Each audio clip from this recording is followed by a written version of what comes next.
പിന്നീട് ഞാൻ ആ നമ്പറിൽ വിളിച്ചിട്ട് എനിക്ക് ഫോൺ എടുത്തിട്ടുമില്ല. പിന്നെ ഞാൻ അവിടെ പോയി ഓഫീസ് നോക്കുമ്പോൾ അതിനുശേഷം അവിടെ ഓഫീസില്ല. നിലവിലിപ്പോൾ ഓഫീസ് അതിന് ശേഷം 3 ദിവസം അങ്ങനെ പിന്നെ വർഷങ്ങൾ കഴിഞ്ഞ് ഞാൻ ഇത് ഫോളോ അപ്പ് ചെയ്തുകൊണ്ടേ ഇരിക്കുന്നുണ്ട്. അങ്ങനെ ഇവിടെയുള്ള പ്രധാനപ്പെട്ട പാർട്ടീൻ്റെ ആൾക്കാരോട് എല്ലാവരുമായിട്ട് ഞാൻ ബന്ധപ്പെട്ടു. പാർട്ടീൻ്റെ ആൾക്കാരും അല്ലാത്തവരായിട്ടും എല്ലാവരും ബന്ധപ്പെട്ട് അവരൊക്കെ ട്രൈ ചെയ്തു. എല്ലാവരും ഒരുപാട് ട്രൈ ചെയ്തിട്ടുണ്ട്. കാരണം ഞാൻ അവരിലേക്ക് നല്ല ബന്ധുവിൻ്റെ ആൾക്കാരാണ് ഇവിടെ. അപ്പോൾ അവരോട് പറഞ്ഞു ഞാൻ പറഞ്ഞു ഇങ്ങനെയാണ് സംഭവം, എൻ്റെ കാശ് എനിക്ക് തിരിച്ചു തരാനുള്ള വഴി ഒന്ന് നോക്കണം, അതിനെന്താണ് വേണ്ടത് വെച്ച് ചെയ്യാമെന്ന്. അതിൽ അന്ന് ടി കെ ഗോവിന്ദൻ മാഷ് ഇന്ന് പാർട്ടിയിലുള്ള ഉണ്ടായ സമയത്ത് ഞാൻ മാഷോടും പറഞ്ഞു, ഞാൻ നേരിട്ടല്ല പറഞ്ഞത്, എൻ്റെ അടുത്ത് നിന്ന് കാശ് മേടിച്ചത് എൻ്റെ സുഹൃത്ത് അബൂബക്കർ എന്ന് പറഞ്ഞ ആളാണ്. അങ്ങനെ പുള്ളി മുഖാന്തരം പിന്നെ അവിടുന്ന് പാർട്ടി ഓഫീസായിട്ട് ബന്ധപ്പെട്ടിട്ടും പാർട്ടീൻ്റെ ആൾക്കാരുമായിട്ട് ബന്ധപ്പെട്ടിട്ടും എല്ലാമായിട്ട് അവർ ബന്ധപ്പെട്ട് എല്ലാവരും പരമാവധി ശ്രമിച്ചിട്ടുണ്ട്. എല്ലാ പാർട്ടീൻ്റെ ഉള്ളിലെ ആൾക്കാരൊക്കെ ശ്രമിച്ചിട്ടുണ്ട്. അങ്ങനെ വർഷങ്ങൾ കഴിഞ്ഞിട്ട് ഞാൻ ഷാജറിനെ പല പ്രാവശ്യം വിളിച്ചിട്ടുണ്ട്. ഷാജറാണ് ഇതിൻ്റെ ചെയർമാൻ തോന്നുന്നുണ്ട്, പ്രൊമോട്ടർ. അപ്പോൾ ഷാജറായിട്ട് പല വർഷം ബന്ധപ്പെട്ടപ്പോൾ ഷാജർ അതുമായിട്ട് മൂവ് ചെയ്യുന്നുണ്ട്, കാര്യങ്ങളൊക്കെ നടക്കും എന്നൊക്കെ അന്നോട് പറഞ്ഞിരുന്നു. അപ്പോൾ പിന്നീടും ഇതിനെപ്പറ്റി ഒരു മൂവിങ് കാര്യങ്ങളില്ലാത്തതുകൊണ്ട് വീണ്ടും ഞങ്ങൾ പല ആൾക്കാരും ബന്ധപ്പെട്ട് അതിൽ ചമയം മസീസ് എന്ന് പറഞ്ഞാൽ ഇതിനടുത്താണ് പുള്ളിയുടെ വീട്. പുള്ളിയാന്ന് തോന്നുന്നു ഇതിൻ്റെ മെയിൻ ആൾ ഇവിടെ മയിലുമായിട്ട് ബന്ധപ്പെട്ട്. അബൂബക്കറായിട്ടാണെന്നും കണക്ഷൻ എനിക്ക് തോന്നുന്നു അങ്ങനെയാണ്. ഞാൻ പുള്ളിയായിട്ട് ബന്ധപ്പെട്ട് പുള്ളിയും ഒരുപാട് ശ്രമിച്ചിട്ടുണ്ട്. പുള്ളിയാണ്ട് വന്ന് ലാസ്റ്റ് എന്താണെന്ന് വെച്ചാൽ നിങ്ങളെ കൊണ്ട് കഴിയുന്ന പോലെ പോയിക്കോ എന്നുള്ള രീതിയിലാണ് കണ്ടു പറഞ്ഞത്. നിങ്ങൾക്ക് എത്ര രൂപയായിരുന്നു നിങ്ങൾ? 1 ലക്ഷം രൂപ. 1 ലക്ഷം. ഷെയറാണത്. നിക്ഷേപമല്ല, ഷെയർ എടുക്കുന്നില്ല. ഒരു ഷെയറിൻ്റെ വാല്യൂ അപ്പോൾ ഞാൻ പറഞ്ഞ് ഓക്കെ, ബാങ്ക് നല്ല രീതിയിൽ പോവുകയാണെങ്കിൽ ഞാൻ നമ്മൾ നിക്ഷേപിക്കാൻ തയ്യാറാണ്. കാരണം ഞങ്ങൾക്ക് പലിശ ചെയ്ത് ബാങ്ക് തരുമ്പോൾ നമുക്ക് അതാണ് ഗുണം ചെയ്യുക. മറ്റുള്ള ബാങ്ക് പോലെയല്ല, അതാ ഗുണം ചെയ്യുക ആ രീതിയിൽ. അങ്ങനെ ഞാൻ പിന്നീട് ഞങ്ങൾ ഫോളോ അപ്പിനോട് ഞാൻ അബൂബക്കർക്കാൻ്റെ വീട്ടിൽ പോയി. ഞാൻ പറഞ്ഞു നിങ്ങൾ തീരുമാനമാക്കണമെന്ന് പറഞ്ഞു. പുള്ളി അവിടുന്ന് പി ജയരാജേട്ടനെ വിളിച്ചു. അപ്പോൾ ജയരാജേട്ടൻ അന്ന് പറഞ്ഞത് എൻ്റെ മുമ്പ് തന്നെ വിളിച്ചത് MP ജയരാജനായിട്ട് ബന്ധപ്പെട്ട് പുള്ളിയാണ് ജില്ലാ സെക്രട്ടറി. പുള്ളിനെ ബന്ധപ്പെടുന്നിട്ട് അങ്ങനെ പുള്ളിനെ അന്ന് വിളിച്ചിരുന്നു, പക്ഷെ അന്ന് കിട്ടിയില്ല. പിന്നീട് അബൂബക്കർക്കാൻ്റെ എന്താണ് പറഞ്ഞതെന്ന് എനിക്കറിയില്ല. അതിനുശേഷം പിന്നെയും ഞാൻ ഇതിൻ്റെ വേക്കില്ല. അങ്ങനെ ഞാൻ ലാസ്റ്റ് അവരോട് പറഞ്ഞു, പാർട്ടിക്കാർ തന്നെ ഞാൻ പറഞ്ഞു. പാർട്ടിക്കാർ പറഞ്ഞാൽ ഇവിടെ നിലവിൽ എനിക്കറിയുന്ന നല്ല സുഹൃത്തുക്കൾ ആൾക്കാരുണ്ട്. ഇതിൽ പാർട്ടിയായിട്ടൊന്നും ബന്ധമില്ല, കാശുമായിട്ട് ബന്ധപ്പെട്ടിട്ട് പാർട്ടിയായിട്ട് അങ്ങനെയൊന്നും ബന്ധമില്ല. ഞാൻ പാർട്ടി എന്നുള്ള എനിക്കെല്ലാം കൊടുത്തത്.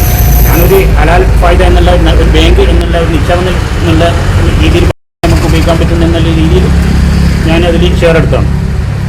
അങ്ങനെ ഞങ്ങൾ ഞാൻ ഇവരോട് പറഞ്ഞു, ഞാൻ കോടതിയിൽ പോകും, ഞാൻ കേസുമായിട്ട് ബന്ധപ്പെട്ടിട്ട് വക്കീലിനടുത്ത് പോകാനുള്ള പരിപാടിയാണ്. അങ്ങനെ വക്കീലിനെ കണ്ടു. വക്കീലിനോട് ഞാൻ പറഞ്ഞു ഷാജറിന് ഒരു കേസ് ഞാൻ അതിൻ്റെ ഡീറ്റെയിൽസ് എല്ലാം വക്കീലിനടുത്ത് കൊടുത്തു.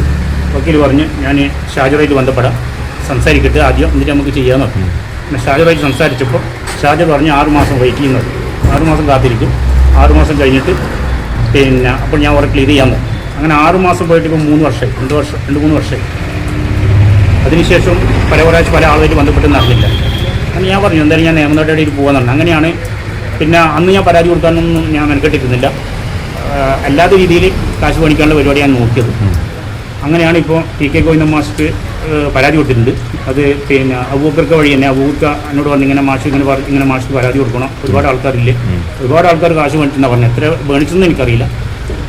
അപ്പോൾ നമുക്ക് മാഷ്ക്ക് പരാതി കൊടുക്കണം എന്ന് പറഞ്ഞിട്ട് അങ്ങനെ മാഷെടുത്ത് പരാതി ഞങ്ങൾ കൊടുത്തു. ഞാൻ അബൂബക്കാൻ്റെ അടുത്ത് കൊടുത്തു, മാഷ്ക്ക് കൊടുക്കാൻ വേണ്ടിയിട്ട് പരാതി കൊടുത്തു. ഇപ്പോൾ നിലവിൽ അങ്ങനെയുള്ളത്. ഇപ്പോൾ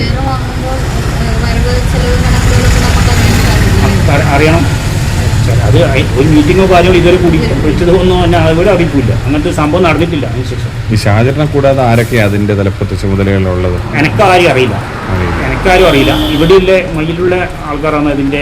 പിന്നെ ഇതിലൊക്കെ ഉള്ള ആൾക്കാർ അവർക്കല്ലേ അറിയാം. എനിക്കിപ്പോൾ അബൂബക്കർക്ക് വഴി മാത്രമാണ് ഞാൻ കൊടുത്തത്. ഞാൻ അബൂബക്കറിനെ ഇതുവരെ ബന്ധപ്പെട്ടിട്ടില്ല. ആർക്കെങ്കിലും ഈ നിക്ഷേപം ഈ ഷെയർ മേടിച്ചിട്ട് ഡിവിഡൻഡ് എന്തെങ്കിലും കൊടുത്തിട്ടുണ്ടോ? ഒന്നുമില്ല, ആർക്കും ഡിവിഡൻഡ് കൊടുക്കാൻ പറഞ്ഞിട്ട് അത് മൂവിങ് ആയിട്ടില്ല. അതിൻ്റെ എന്താണ് ഈ ബാങ്കിന്റെ ജോലി? എന്താ പലിശ കൊടുക്കുക? ഇവരെന്താണ് ചെയ്യുന്നത്? അന്ന് പിണറായി വിജയൻ സാറിനെ പറഞ്ഞിരുന്നു, ഇത് നിങ്ങൾ എങ്ങനെ മുന്നോട്ട് പോകുന്നില്ല ഒരു പ്രസ്ഥാനം ഒന്ന് ഉണ്ടെന്ന് ഞാൻ പറയുന്നുണ്ട്. ഞാൻ അന്ന് വീഡിയോ കണ്ടിരുന്നു. കാരണം അപ്പോൾ ഞാനിത് ഇതിനെപ്പറ്റി അന്വേഷിച്ചപ്പോൾ എന്നോട് പറഞ്ഞത് അവർ ഫാം, അതുപോലെ തന്നെ മറ്റുള്ള ഫുഡ് പ്രൊഡക്ഷൻ അങ്ങനെയെങ്കിലും എന്തൊക്കെയാണ് അവർ പരിപാടി ഇട്ടത്. അതിന് വയനാട്ടിലെ മറ്റും എന്തോ സ്ഥലത്തിന് അഡ്വാൻസ് കൊടുത്തെന്ന് പറയുന്നുണ്ട്. അതിനുശേഷം പിന്നെ വേറെ ഒന്നും ഉണ്ടായിട്ടില്ല. അല്ല, ഒരു ബിസിനസ് ഈ ബാങ്കിന്റെ ഫീൽഡ് സ്റ്റാർട്ട് ചെയ്തിട്ടില്ല. ഇല്ല, ഒന്നും ചെയ്തിട്ടില്ല എന്നാണ് എൻ്റെ അറിവ്.